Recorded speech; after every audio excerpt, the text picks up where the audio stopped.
Vamos a dar unos minutos para que se sigan sumando.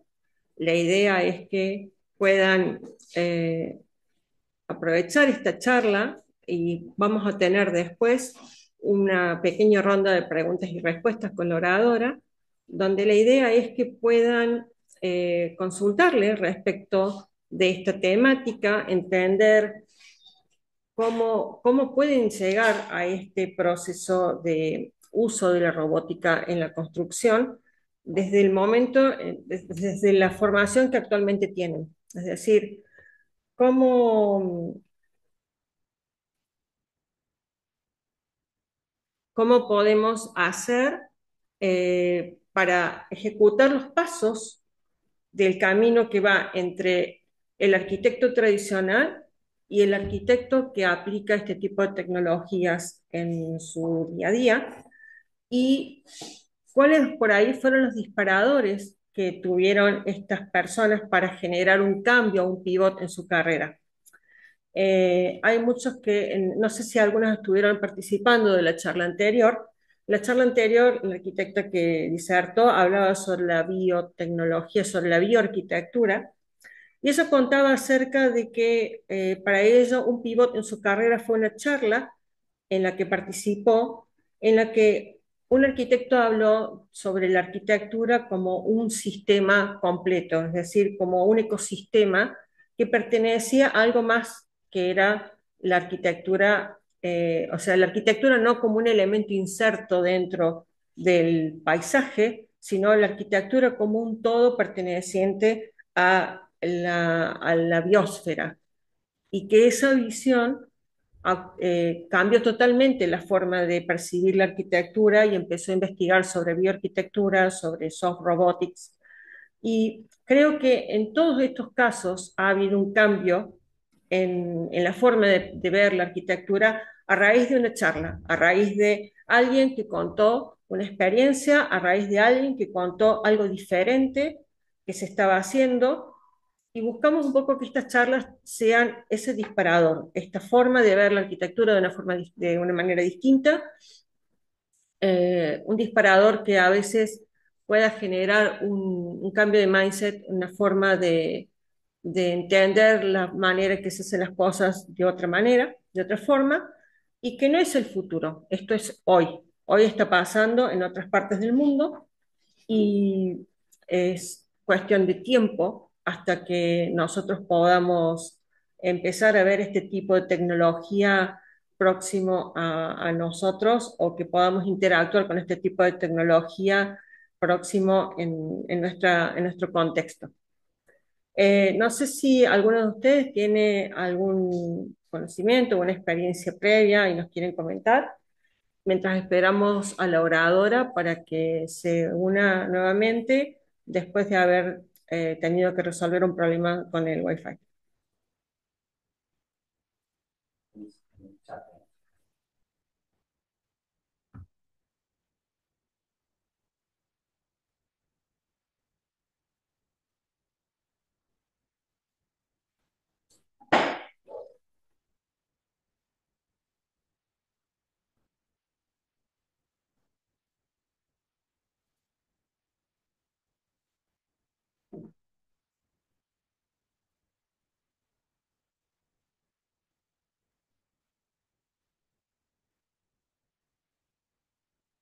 ¿Hay alguna consulta que quieren hacer antes de que empiece la presentación?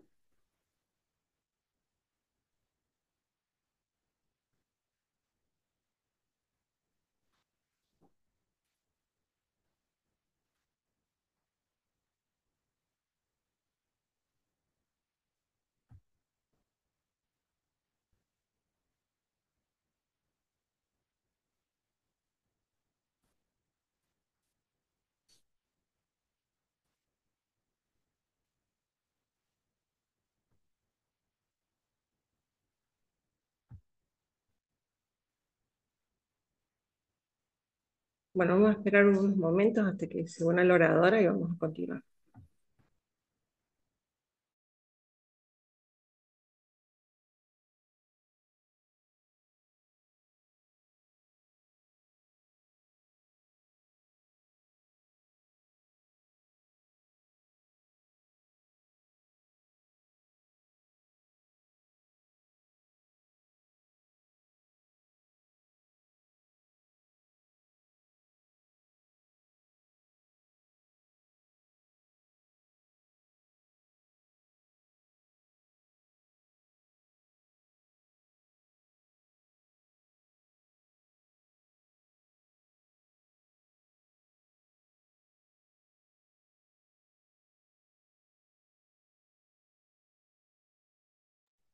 La oradora se acaba de reunir.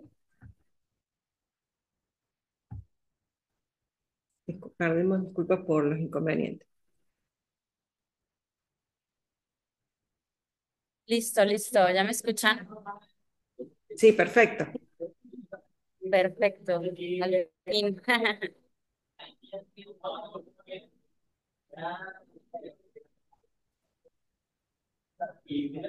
Pues bueno,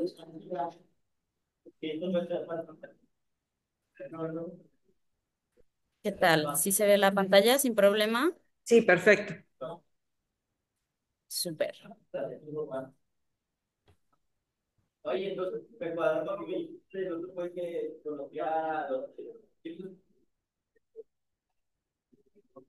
Bueno, pues ahí sorry por el inconveniente de los movimientos. Creo que es a veces una locura, ¿no? Y ahí fue muy interesante porque justamente desplegamos el robot en obra, ya para que hiciera como todas las inspecciones de imágenes 360 para los as-builds y pues sí fue un día, una mañana movida e importante. Pero bueno, la vida del arquitecto, ¿no? Que siempre es igual. Ja. Deje prendo mi cámara, por lo menos para verme un poco. Em, pues hola a todos. Espero que estén muy bien. Yo soy Andrea Nájera. Soy actualmente líder de investigación de robótica y automatización en Grupo GP en Monterrey, en México. Soy arquitecta por profesión, pero siempre decimos que ya llega un punto en el que ya no somos como tal arquitectos, ¿no? Somos como entre todólogos, entre mercadólogos, mecatrónicos, 20,000 cosas. Hice un máster en arquitectura avanzada, digo, bueno, sí, en robótica y construcción avanzada. Y pues bueno, a mí me gustaría mucho empezar la plática preguntándoles cómo sería un mundo sin máquinas. ¿Cómo se imaginan ustedes genuinamente hoy por hoy a cómo estamos con cómo funciona el mundo sin ninguna máquina? Me lo estaba yo planteando mucho ayer y lo pienso de esta manera, ¿no? Imaginémonos en los 1960 en los que no había una sola máquina, no había computadoras y era un salón con 60 personas llenas de gente dibujando a mano con regletas. ¿Cuánto se tardaba en hacer diseños de proyectos? ¿Cómo lo hacían? Aparte me encantaba porque genuinamente todos iban en traje, ¿no? O sea, como que también hasta en ese tipo de cosas había totalmente otra mentalidad. Y luego llega el AutoCAD. Llega el AutoCAD en 1990 y llegó totalmente a revolucionar la mente del diseñador y del arquitecto. Estoy segura que hubo mucho como también hay como problemas con el cambio porque tengo la fortuna de que mi papá es también arquitecto constructor. Em, y fue mucho esto de, este, pues nos contaba, ¿no? Y siempre se sacaba este comentario de yo fui de las primeras personas en aprender AutoCAD. Y cuando yo le movía al AutoCAD, eran puros comandos. No había iconos, no había nada, pero le movía, ¿no? O sea, y él era el máster del AutoCAD en ese momento. Y o sea, me dio mucho gusto porque ahora yo lo comparo mucho con que para él ese fue su parte de aguas, ¿no? Ese fue el cambio de una arquitectura nueva al tipo de arquitectura que se conocía antes o que conocían sus profesores. Y quiero como contarles un poco de mi historia, de cuál fue mi parteaguas, pero a partir de los errores que me ha tocado vivir y que me he entendido mentalmente que pues es un error pensarlo así, ¿no? Y quiero empezar con este, o sea, la arquitectura son solo edificios y casas. Creo que fue el primer error del que yo me di cuenta que tenía o que tenía esa mentalidad hasta que entré a la carrera y tuve este proyecto. Este proyecto fue un proyecto que a mí me abrió la mente por completo porque yo juraba y perjuraba, y pues también teniendo tanto el contacto a la arquitectura y la construcción con mi papá y todo esto, yo juraba y perjuraba que iba a ser restauradora. Me encantaba la historia, me encanta la historia todavía, me encanta el arte y todo esto, pero pues yo no sabía nada más fuera de esa burbuja, ¿no? O sea, de esa burbuja en que todavía a veces esquecheaba a mano, a mí me gustaba entregar mis plantas, mis cortes, mis elevaciones, todo hechos en acuarela. O sea, a mí me encantaba, me super explayaba con el arte y con haciendo maquetitas y así, ¿no? Y llega esta clase que me dio Ale Díaz de León. Tuve la fortuna de que esta maestra estudió en el IAC también. Ella hizo MIA, que es el máster de arquitectura avanzada como tal. Y trajo esta idea súper disruptiva de darnos una clase en la que se suponía que nos tenían que dar vivienda, no sé, o arquitectura habitacional o algo así. Y dijeron, no, no, no, vamos a dar algo que acabo de ver que se hace en Europa y tenemos que ponerlo en práctica, tenemos que intentarlo. Y la idea de toda esta clase era aprender Arduino, aprender sensores y hacer una exploración de geometrías en las que la geometría hablara por sí sola, ¿no? Y que aparte reaccionara a nuestras interacciones humanas. Pues súper interesante porque hubo personas que hicieron fachadas que se movían con la luz del sol, con la cantidad de personas, con la cantidad de ruido. Y yo hice este proyecto que está todo hecho en base como al origami y son piezas exactamente iguales. Es una línea gigante de polipropileno con su ajes al láser y lo único que tiene es un servo. Y lo que hace ese servo es que al momento de que se cierra, pues la misma figurita se cierra completa, ¿no? Entonces era muy divertido porque la figura, mientras tú ibas caminando atrás de ella, iba abriéndose y cerrándose y se iba moviendo por todo el salón. Entonces era increíble porque era como, bueno, tengo mi bichito, yo le decía mi bichito, este, que es un mini robot, ¿no? O sea, todavía no concebía que era robótica, pero yo ya tenía esta idea que no sabía cómo iba a ser, pero yo quería hacer esto cuando terminara la carrera. Y pues este proyecto lo inspiré mucho teniendo todavía ese arraigo de historia que creo que nunca deberíamos dejar, que es el Nomadic Cities, que son estos edificios con patas gigantes, como muy utópico, muy brutalista, como de los 1970. Y después de este, todavía en la carrera, nos aferramos a este tema. Nosotros dijimos, es que no puede ser que mi tesis va a ser un edificio de usos mixtos si yo quiero como seguir explorando. Y propusimos una tesis de investigación, que fue esta tesis, al final fue una tesis exitosa de investigación. Creamos un bioplástico que limpia partículas contaminantes del aire. Fue súper complejo, se escuchó fácil, pero es súper difícil. Se llama Restology Project. Si lo buscan, lo pueden encontrar en YouTube porque es open source.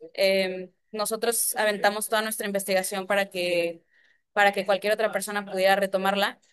Pero lo interesante de este bioplástico es que tiene mucho diseño computacional añadido, ¿no?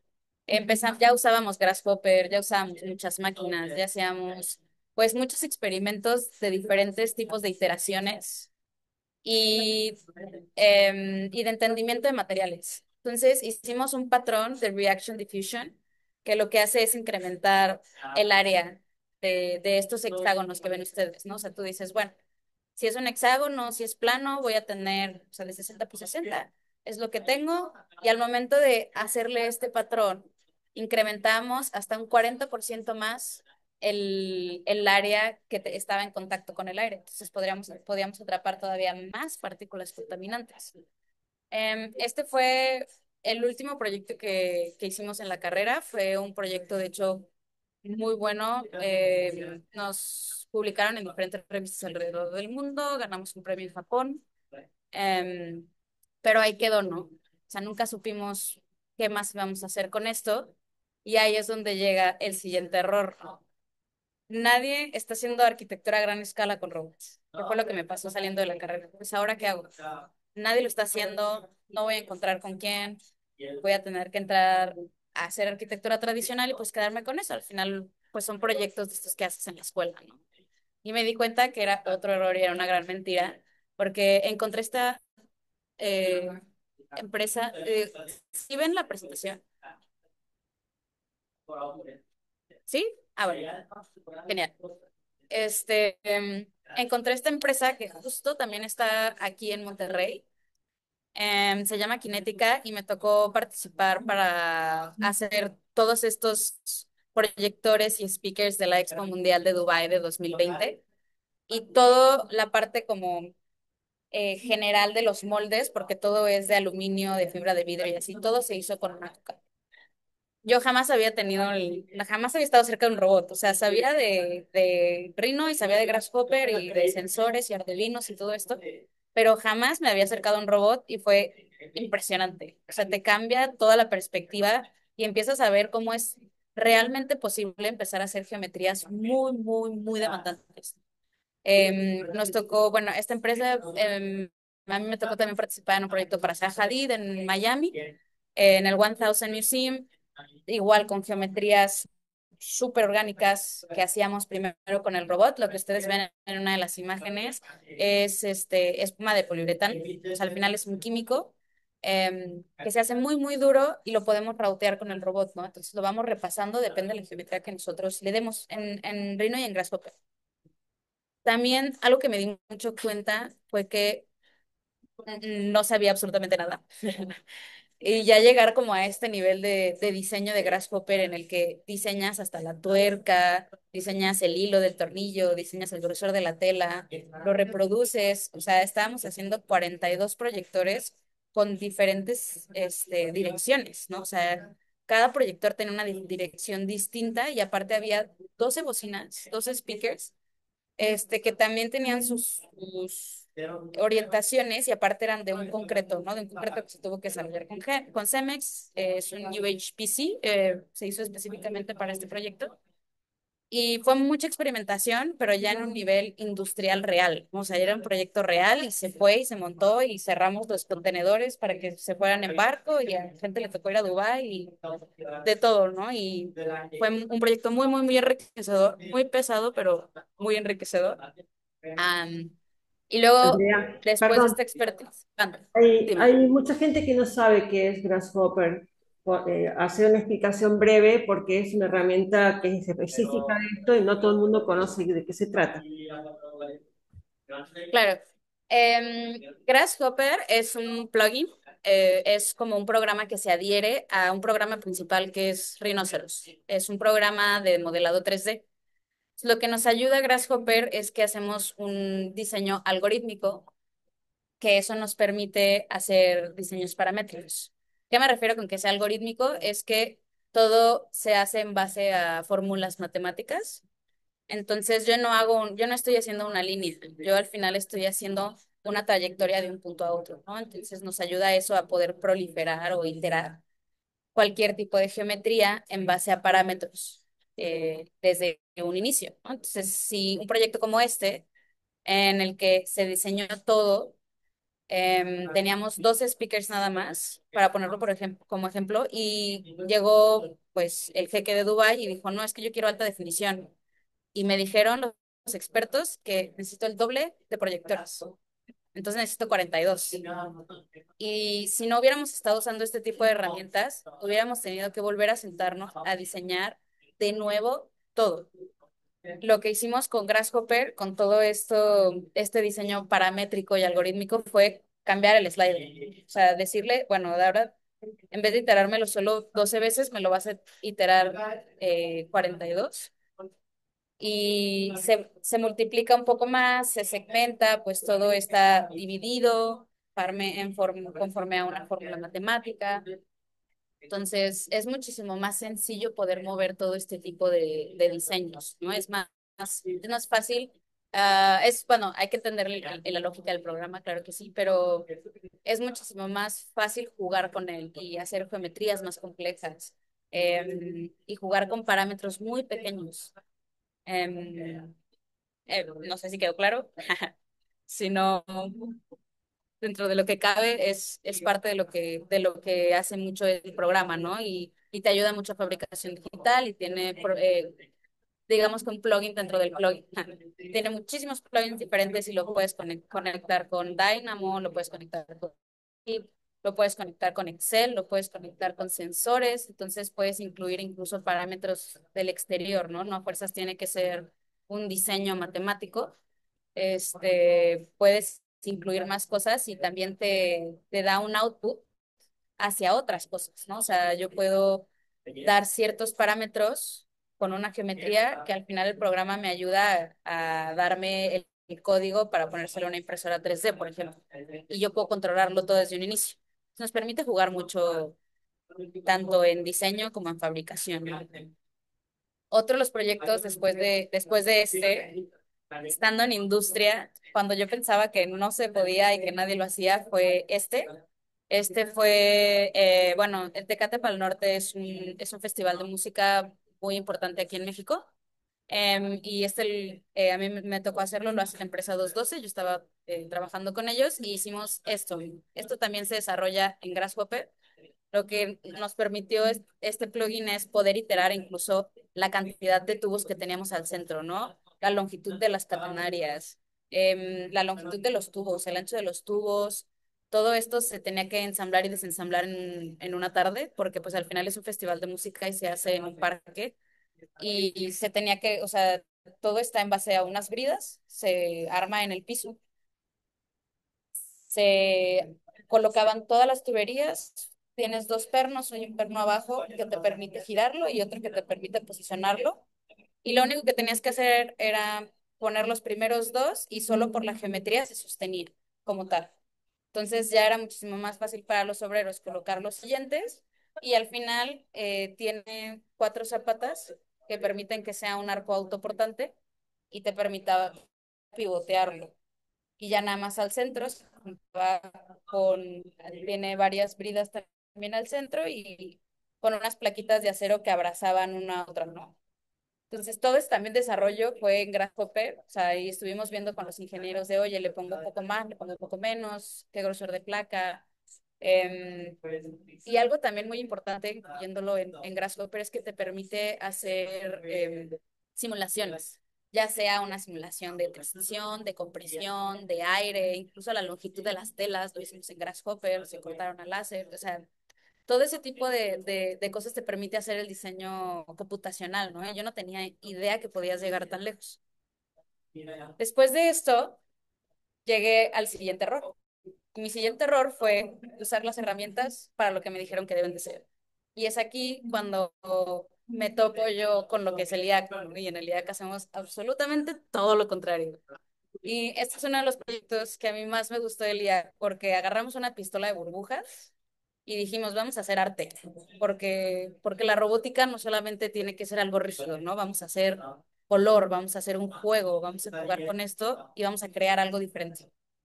Entonces tomamos una pistola de burbujas, vimos cómo funcionaba, la destruimos un poco, no por completo, pero la destruimos un poco y aparte pusimos diferentes colores. Teníamos cuatro frasquitos de colores distintos conectados a un Arduino y en cada momento que se movía el robot, pues aventaba burbujas de diferentes colores y podías hacer cualquier patrón de arte que tú le pusieras, ¿no?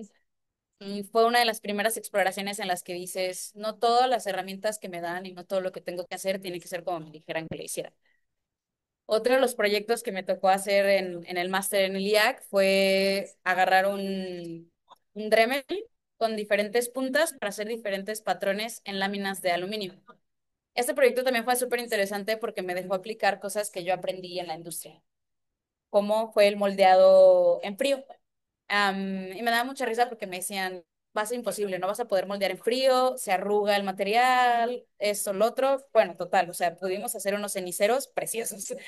Quedaron muy bien y aparte pues llegamos a hacer una línea de un patrón, ¿no? Y de diferentes profundidades. Uno hacía nada más como una lija, iba dando cierto como detalle de textura y luego pudimos ponerle una broca como tal, entonces fue como si fuera una máquina que va cortando el acero, ¿no? Imaginándote esto a que después en la industria lo puedes aplicar en una escala mucho mayor, ¿no? Porque así como lo ven, es un robot chiquitito y las láminas eran de 60 por 45. Pero fue uno de los proyectos como muy interesantes que ya nos fue tocando para hacer con herramientas de la manera más creativa que pudieras. Otro fue espero que se vea el video. Ya este proyecto ya fue cuando llegamos a una escala mucho más grande. Este fue un proyecto en el segundo año, es un año que hacemos de tesis y nos fuimos a Honduras a hacer un pabellón para la comunidad de Roatán, una isla de Honduras, en la parte del Caribe. Y este proyecto es muy interesante porque involucra muchas técnicas, no solamente la fabricación, ¿no? O sea, también involucra el que utilizamos un dron y el dron se fue volando por toda la selva, ubicando troncos que no pudieran ser procesados para madera estándar. Entonces tomamos las partes más complicadas de los troncos, que son estos que le llamamos fork, y estos que tampoco daban la medida exacta. Ay, perdón, se escuchaba muy fuerte, no se escucharon. Pero bueno, pues se hace todo el diseño previo, que es algo que también nos ayuda mucho a hacer el diseño computacional. Y la hora de la manufactura, la fabricación digital, queda exactamente como el diseño que tú previamente planeaste. Nos ayuda a reducir errores, que es muy importante la parte.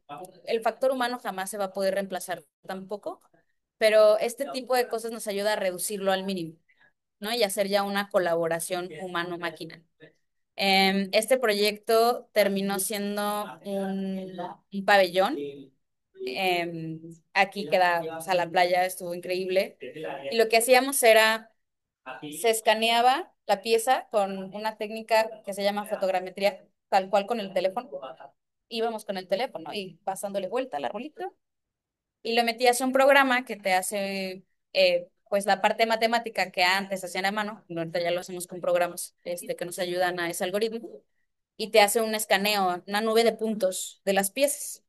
De esas piezas se le hizo una extracción de la línea central y de los planos para poder hacer un diseño generativo. O sea, este diseño como tal, como terminó así el pabellón en triángulo, fue algo que se generó a partir de un componente de Grasshopper que se llama Galápagos, que lo que hace es que prueba diferentes maneras de las que podría usarse o podría hacerse ese diseño y te deja el más óptimo, ¿no? Y al final terminamos con este diseño.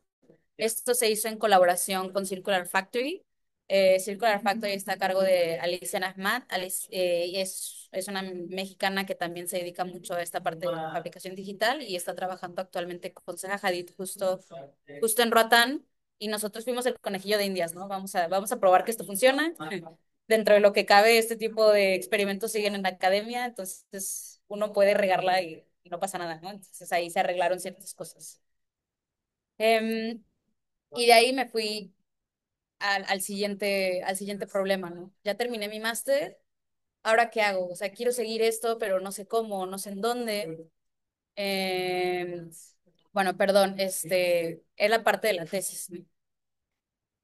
¿Cómo complementas todo eso en un proyecto tuyo? ¿Cómo metes el código? ¿Cómo metes los sensores? ¿Cómo metes los arduinos? ¿Cómo metes lo nuevo que aprendiste, cómo utilizar los robots? Pues tienes que hacer muchísima programación y muchísimo código, que es algo que yo no aprendí, yo lo aprendí hasta el máster. Me costó mucho trabajo, lo lloré, lo sufrí, pero al final lo aprendes, ¿no? O sea, cuando le pones tu ímpetu, la verdad es que son cosas que sí puedes lograr hacer. Entonces, es un error sentir que si no tienes ese background de programador, no puedes hacer el código. Y llegué a este proyecto. Este es mi proyecto de tesis del máster, se llama Limitless Project, porque les voy a dejar un videito introductorio para explicarlo.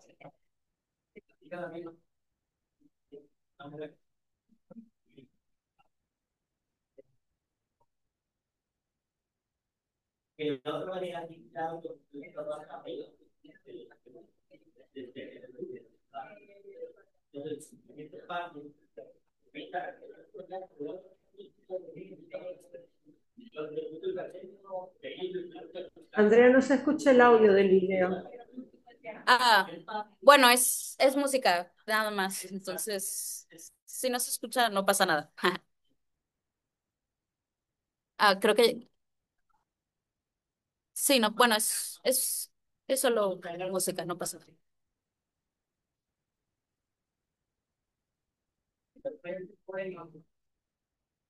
Pero bueno, entonces se los voy explicando sobre la marcha.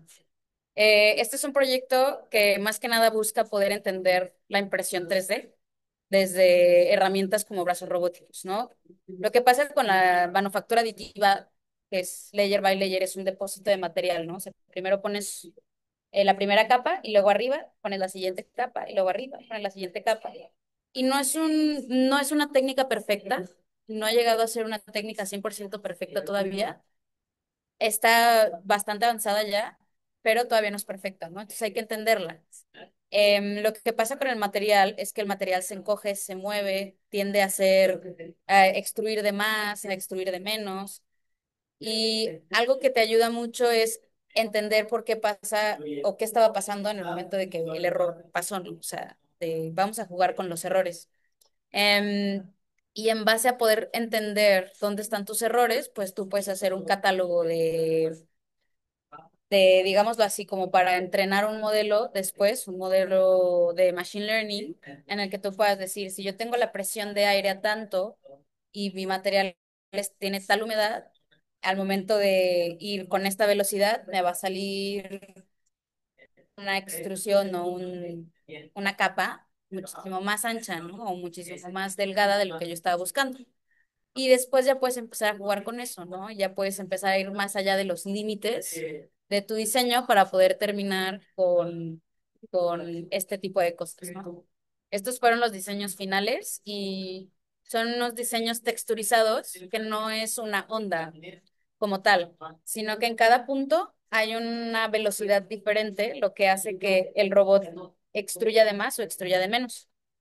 Normalmente, para que lo entiendan los que no saben mucho de impresión, es que cuando quieres hacer una textura, lo que hacen es hacer como unas ondas, pero muy pronunciadas para que se pueda ir depositando material, pero queda un poco más frágil en ciertas partes. Lo que te permite este tipo de técnica es que dejas depósitos más grandes de material.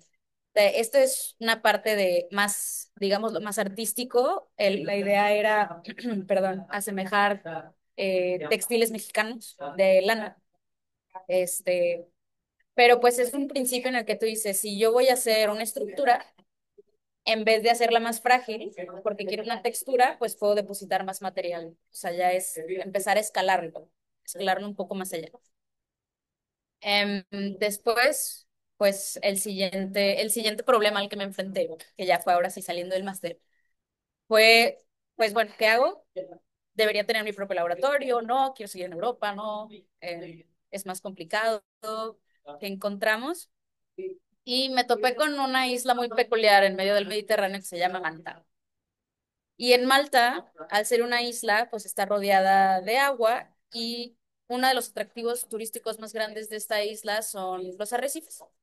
No tiene como tal una pared arrecifal como el Caribe o como la pared arrecifal mesoamericana, digámoslo así, pero sí tiene mucha fauna, digamos, ¿no? Hay mucho pulpo, hay muchas especies de peces, y en el turismo han dejado hundir barcos, han dejado hundir aviones, hay estructuras, y hicimos un proyecto en colaboración con la Universidad de Malta y esta empresa en la que estuve, llamada Mattermate, que hicimos estos corales impresos en 3D porque nos permitía jugar mucho con los materiales. Y los biólogos nos iban diciendo como, oye, pues es que este material lo podrías hacer un poco más rico en calcio y eso va a ayudar que los corales proliferen de una manera más fácil y se haga esta laminita, que es una laminita verde, y puedan empezar a crecer arriba. Em, de ahí, pues, la extrusión con los brazos robóticos también es parte, no nada más de llegar y imprimirlo, ¿no? O sea, también es desarrollar toda la herramienta que lo que conlleva hacerlo y eso también te ayuda a siempre estar trabajando como tu parte técnica. Aparte de eso, también hicimos muros marinos, que es la imagen de la parte inferior derecha. Y estos están diseñados para que cuando pegue la ola se quede agua estancada, digámoslo así. Y empieza a chocar la ola, deja esa agua estancada, se crea esa laminita verde y empieza a proliferar microorganismos, que es lo que estamos buscando. Em, Fue un proyecto también, la verdad, bastante divertido. Fue mucho de juego, fue mucho de entender, fue mucho de producir, jugar con los algoritmos, empezar a entender también cómo la arquitectura ya se volvió muy, no diría multidisciplinaria, yo diría transdisciplinaria.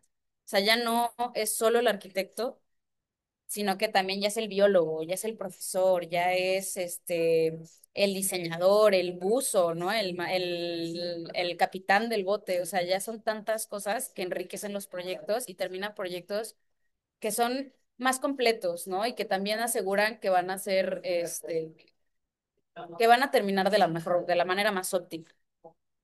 Em, y después de esto, pues, me regresé a México, que es donde estoy ahora. Y, y ahí fue otra parte de lo que me pregunté, ¿no? O sea, ¿qué pasa en Latinoamérica? Porque siento que Europa es una utopía a veces en ciertos puntos, cuando en Latinoamérica no puedes replicarlo, no lo puedes replicar todo, no es igual. Y ahí es en donde llegué a mi otro error, que fue que en América Latina no se están usando robots en la construcción como tal, ¿no? O sea, una cosa es cuando dices, bueno, hay empresas como Kinética, empresas como Roma 22 en la que tú haces un prefabricado, pero no es una construcción, no es un edificio, es una casa. Y me topé en una historia de Instagram de la manera más random del mundo, que una empresa aquí se compró un robot cuadrúpedo. Y yo, ¿pero qué van a hacer con él? ¿Quién lo va a manejar? ¿Cómo lo va a manejar? Pues nadie sabía. Ellos se lo compraron sin saber, pero con la curiosidad, que creo que es lo más importante, ¿no? Tenían toda la curiosidad de usarlo y es en donde pues ya nos contactan, ¿no? Este tipo de robots al final son Autonomous Navigation Robots. De, imitan lo que tú les dices que les hagas, en específico el de Boston Dynamics. Es un poco más complicado de hacer una simulación que al final él entienda el environment, el ambiente, sin una intervención humana previa. Entonces, aparte Boston Dynamics es muy reservado y obviamente tiene muchos locks y muchos candados de seguridad en su manera de programación. Pero ahorita lo que nos hemos dado cuenta con este robot en específico es que estamos rompiendo muchos estigmas, no nada más fuera, sino que dentro de la empresa ha sido un entender como lo que les decía el día de hoy, ¿no? O sea, aparte de que, bueno, ya se utiliza, hay un área de BDC, ¿no? Que es Virtual Design, todo el BIM, toda la parte de Autodesk, que tienes todo conectado, MEP, eh, bueno, infinidad ahorita de programas, Recap, todo, para poder hacer los as-builds de naves industriales gigantes, de estadios, de hospitales, que obviamente nunca van a terminar como el diseño se pensaba, que al final tienes que hacer tu as-build para generar pagos, etcétera. Y normalmente va una persona y lo hace todo, ¿no? O sea, la persona va y escanea con estaciones totales como esta que estamos usando nosotros de Trimble, que te hace una nube de puntos espectacular y súper nítida, pero ahí va la persona y la carga y va y se para en un punto, luego se para en otro punto, y luego se para en otro punto, y de repente hay 150 puntos y la pobre persona ya estuvo caminando todo el día y cargándola, que la verdad es que son más pesados de lo que parece. O para seguimiento, mucho con Forest View y con otras aplicaciones, se hacen las imágenes 360. Y ahora lo que estamos intentando implementar, lo que estamos haciendo es que el mismo robot haga esas imágenes 360. Tú puedes estar desde tu caseta en la oficina. El robot se ubica, si alcanzan a ver en el GIF, hay unos cuadritos que parecen QR codes, códigos QR. Y él va viendo los cuadritos, se va ubicando y va generando él también su propia nube de puntos. Entonces hace su mapa y dice, tengo que ir de aquí, aquí, aquí, aquí, aquí, porque aquí tengo que correr el escáner una vez, aquí tengo que correr una foto y luego la tengo que guardar, ¿no? O abre la cámara y ve que hay alguien en la obra sin casco. Entonces manda un correo y dice, oye, en tal área hay alguien sin casco. Em, no es algo que tal cual te fabrique algo. O sea, no es todavía un robot que te haga los tilt-ups, no es un robot que te haga los firmes o que te haga la soldadura, pero se podría. Pero hay que ir un poco baby steps, baby steps, baby steps. Y creo que robots como estos ayudan mucho a que se vayan dando cuenta de esto, ¿no? O sea, hay que tener un mapeo completo de nuestra construcción, de nuestra obra, para poder anticiparnos a los problemas y también para facilitarle la vida a nuestro personal. No para quitarle el trabajo, esa es una discusión importante, Pero hay una frase que a mí me gustó mucho, que escuché hace mucho tiempo y creo que aplica mucho con esto y con todo, con las máquinas y la tecnología, que es que una tecnología no viene a sustituir a otra, sino que viene a enaltecerla, o sea, viene a hacerla todavía mejor. Y creo que eso aplica mucho con la robótica y pues en parte con el diseño generativo y un poco la inteligencia artificial. Y pues bueno, a ver si avanza. Creo que y el último de los errores que me he dado cuenta es que casi no hay mujeres en carreras de robótica. Aparte de pues ser una persona super geek en robots, aquí en México y siempre andar en todo y pues a manejarlos, también me gusta mucho hablarlo, ¿no? Creo que mucho es ver para entender y crear debate, crear conversatorios y todo esto. Y este es un proyecto que justamente surgió con amigas del máster, que es Will of Robots, y nos dedicamos a visibilizar mujeres en carreras de STEM. Tenemos ya una temporada, estamos en Instagram, estamos en Spotify para que nos busquen y escuchen si están interesados con el tema. Tenemos desde artistas que hacen performance con brazos robóticos, hasta personas que hacen impresión 3D, una profesora en Dinamarca también, que está incluso ya em, realidad aumentada para construir estructuras de madera. Entonces es súper, súper interesante, así que también los invito a escucharnos, ¿no? Y a también instruirnos más en el tema, que hay muchas mujeres alrededor del mundo que hacemos esto y también muchas mujeres en Latinoamérica. Y pues bueno, ya que les hablé de todo esto, les enseñé un poco de los errores que bueno, he tenido en la vida, que si ustedes también tuvieron, pues espero que se identifiquen y también se den cuenta que no solamente son errores. Y también los quiero invitar a, como empecé en imaginémonos un mundo sin máquinas, pues ahora imaginémonos mejor un mundo con máquinas. Y eso es todo. Muchísimas gracias, Andrea. Eh, Quería ver la gente que está acá participando de manera presencial, si tenían preguntas, si tenían comentarios para hacer. Yo tenía una pregunta, me imaginaba el robot haciendo un poco como de jefe de obra, Ujú. ese es el potencial. ¿Me ves? No sé si Andrea me escucha. Andrea, ¿me escuchás? Se escucha con un poco de eco, si la puedes repetir. Ok. Repetí la voz. Sí, él dice respecto de que tenía la idea de que el robot podía ser como un jefe de obra. En realidad, nuestra perspectiva está más centrada en que el robot es como el ayudante, ¿no? Es como el, el asistente. Así como Sí, tenés sí, sí.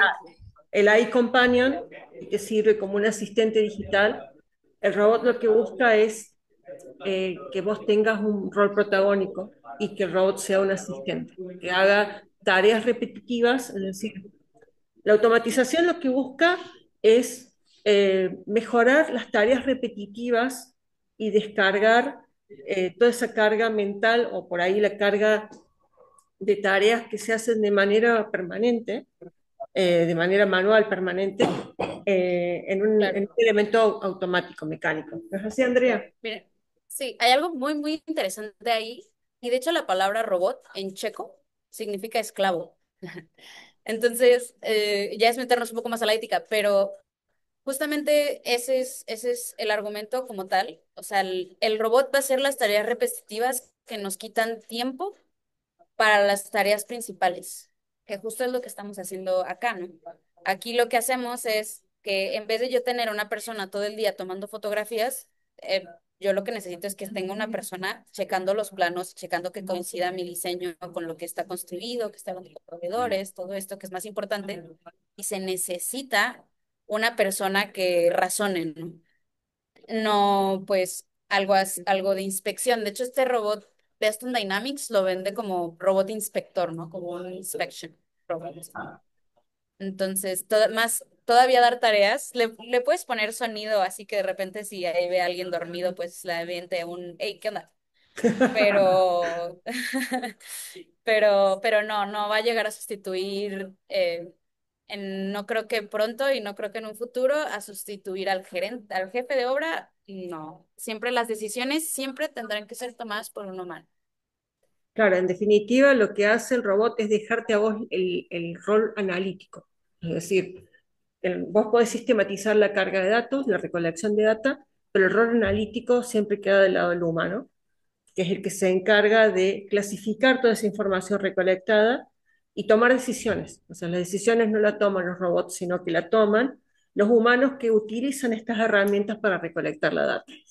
Se me ocurre que el hecho de que sea un perro, también hay un mensaje ahí, ¿no? Porque si no es un androide, pues por ahí te sentís más demonizado en cuanto a... Ok.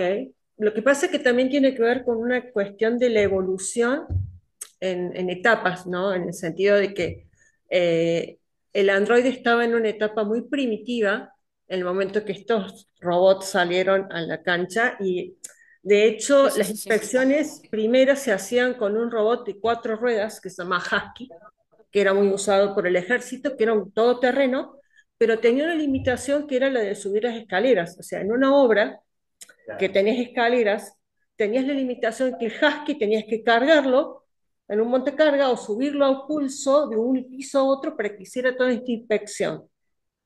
Entonces, la Sí, así evolución, es. la evolución del robot de ruedas, el autito, pasa a ser este perro que puede superar obstáculos que en una obra hay como caños tirados, escaleras para trepar y demás, pero todavía tiene esta conservación, ¿no? De no invadir desde el punto de vista del androide, de que aparezca un androide en obra, que no, no sé si no sería el próximo paso. ¿Vos qué opinas, Andrea? Pues la verdad, yo todavía no veo a los androides preparados. Creo que todavía les falta mucho en cuestión de tecnología de hardware. Yo veo más pronto, ahorita hay varios congresos en los que hemos visto mucho, pero robots que hacen la impresión en el piso del layout, por ejemplo. O sea, te hacen, literal, te imprimen el plano en el firme. Eso yo lo veo muchísimo más viable que el humanoide, porque aparte el humanoide que no se mueve tan, todavía no se mueve muy bien, tiene que agarrar algo, como que todavía no sabe si lo agarra bien, lo agarra fuerte, no carga mucho. Entonces, me acuerdo que le preguntaba hace poco al típico vendedor que llega y dice, no, no, es que lo puedes usar. Y dije, bueno, y pues a todo esto, ¿cuánto cargan? O sea, tal vez si carga lo que me carga una viga, o sea, si me carga una viga o me pone así los costales de concreto, pues vale. Y resulta que cargan 11 kilos. Creo que mi mochila pesa más que 11 kilos. Entonces, pues todavía no cargan lo suficiente, todavía no Es muy- están en ese claro, nivel, la verdad. es muy caro para llevar una mochila. Sí, sí, aparte que la verdad es que sí es una tecnología muy cara. Em, es muy difícil verle el retorno de inversión en construcción. Y yo estoy totalmente en contra de hacerlo todo de acuerdo al retorno de inversión, pero no tiene tantos usos. Yo creo que tiene más uso hacer una línea de producción con brazos robóticos que genuinamente te pueda hacer todas las armaduras y las parrillas y las soldaduras de no sé, de los pedestales, de todo esto que tenemos en naves industriales, por ejemplo, que son muchísimo más económicos, ya gastan mucho menos energía. De hecho, estaba viendo una conferencia hace poco, hace 2 meses, que estuvo uno de los profesores que tuvimos en el IAC, de hecho, y em, ya gasta menos energía, o bueno, a nivel costo, un brazo robótico que tener ahí al operador, o sea, la persona haciendo los alambrones y todo. ¿Por qué? Pues porque el robot puede trabajar 24/7 y esto, y hace pues estas tareas que para mí son de hecho un poco más peligrosas, ¿no? O sea, la parte de la soldadura, que lastimas a la gente los ojos y todo. Y eso todavía no lo puede hacer un humanoide porque no están hechos para detalle. Todavía son, diría yo, un poco toscos, ¿no? Sí. Aparte Entonces, que hay una cuestión en obra que tenés demasiados obstáculos y el humanoide está más diseñado para un piso limpio prácticamente, con un entorno controlado, y todo lo que tenga que ver con lo inesperado es como que el robot, el humanoide tiene menos capacidad de reacción. Obviamente que esto posiblemente Así evolucione es. en el proceso, en el avance de la tecnología, pero hoy por hoy creo que el Spot es más curtido, ¿no? Es como que tiene más posibilidades en un entorno agresivo como la construcción, inclusive desde el punto de vista del hardware, de captar polvo, de tema de los sensores, de la sensibilidad que tiene y lo fácil es que pueda romperse, digamos, siendo un objeto delicado, donde en una hora no tenés cuidado para tener ese control para que no se te raye el robot o para que no se te ensucie el sensor. Sí, sí aguantan bastante, ¿eh? O sea, yo a veces llego y yo, ay, que no se nos vaya a caer, porque ¿qué nos van a decir? ¿No? O sea, aparte de que fue muy caro, el seguro fue súper complicado de encontrar porque este spot es el primer spot en México de Ok. Boston Dynamics. No hay ningún otro robot de Boston Dynamics en México. Y para que el seguro lo cubriera, fue un drama, fue trámites y trámites y trámites y trámites. Obviamente el seguro es independiente, no es el seguro que te da Boston Dynamics. Entonces nos daba miedo como que, y si le cae algo encima, y si le cae cemento, y los drones siempre nos los atropellan los carros. O sea, dijimos, no, hombre, en la que pase un carro y se lo lleve, porque no se ve, ¿qué hacemos, no? Pero sí aguantan bastante. O sea, hoy lo metimos a la tierra porque la obra no se detiene. Entonces va el robot, toma unas fotos, regresa y ya había un montículo de arena, donde antes no había un montículo de arena, entonces empezó a caminar aventando tierra por todos lados. De ahí está, o sea, como las cámaras sí las tienen un poquito más adentro, sí está un poco más protegido. Parece que no, pero sí son muy resistentes y están muy sellados a salpicaduras. No los puedes mojar como tal, pero ahí en ese aspecto sí son un poco mejor los de Unitree porque están más sellados. Pero es como unas por otras, ¿no? O sea, Boston Dynamics al final te da la seguridad de que llevan muchos años trabajando esta tecnología y ya te la están dando con las certificaciones de que lo vas a poder usar sí o sí, ¿no? Y el chino, que sí hay un poco más de robots en Latinoamérica como tal, que se vende más académico. Sí, no tan curtido para ir a un entorno agresivo como la obra, sino más desde el punto de vista de testear aplicaciones, pero en un entorno controlado, que haga algunas cosas, pero en un entorno controlado, mucho menos agresivo. Así es, así es, así es. ¿Alguna pregunta? Bien. Bueno, la verdad que ha sido un placer tenerte. No sé si alguno de los que están online tiene alguna pregunta para hacer.